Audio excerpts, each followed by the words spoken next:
Velkomin. Takk fyrir það. Herru, góðu sigur síðast, núti Grindavík í bikar, deildin á morgun, Valur, hvernig svo leggst sá leikur í? Hann leggst bara mjög vel í mig. Við erum búin að vera á góðu rönni, við erum búin að, júnímánuður var mjög góður og eins og þessi fer mjög vel á stað og góðu sigur á móti Grindavík. Við séum framlíkingu 120 mínútur, þannig að við höfum svona verið að leggja áherslu á það að ná mönnum svona með ferska fætur fyrir daginn á morgun. Ja. Eins og segir, júnímánuður var mjög góður, þannig að þetta er eflaust eitthvað sem þið getið tekið með á morgun. Já, alveg tvímælalaust og því lengur sem menn gleyma því hvernig er að tapa, þá gengur alltaf betur og betur að menn byggja ofan á það sem við erum að gera vel og við höfum svona verið að tala um það að reyna að fækka þessum svoköllu downköflum hjá okkur í leikjónum, það sem við erum búin að vera heppnir, það var náttúrulega bara eins og er. Þó að heppni maður skapa sína velgengni sjálfur sko. En það er bara, þetta er alltaf smá, við erum alltaf að taka smá svona skref í betra átt og þetta er alltaf að líta betur og betur út. Við tölum rétt aðeins þetta valsli, þeir virðast vera mjög öflugir, hvernig svona megum við búa stöðum á morgun? Við megum búa stöðum mjög skipulögum, þeir eru mjög vel mannaðir, mjög vel skipulagðir. Þeir voru ganga rosalega vel, þeir eru að fá mörk á sig, þannig að varnarleikurinn hjá þeim er mjög agaður. Þeir eru með miðjumenn þarna, 2 sem hafa fengið svaðalegt umtal þar sem hafi sumri og mjög virðast vera að vinna góða vinnu saman.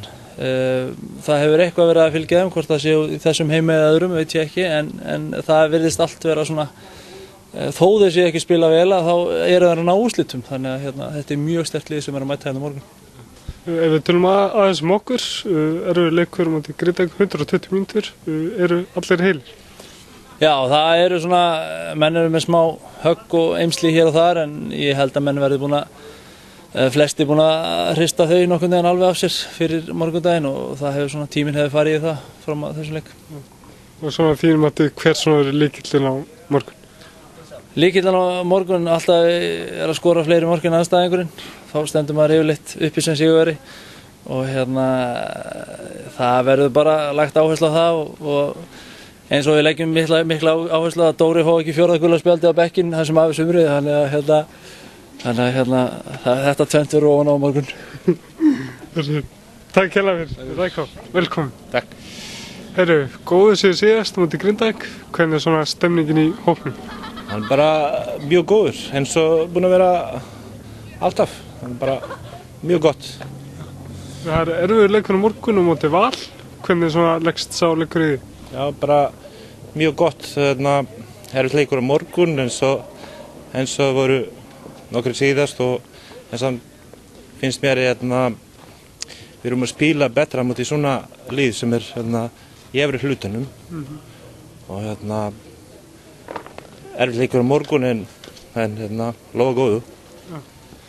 Hvað svona þínum átti tilur þú að þið þurfa að gera til þess að ná öllum stegunum á morgun? Bara svona skipulega eins og við vorum síðast og bara halda á hreinu nummer 1 og svo bara skora mark, já. Takk hérlega fyrir það. Okay. Gangi ykkur vel.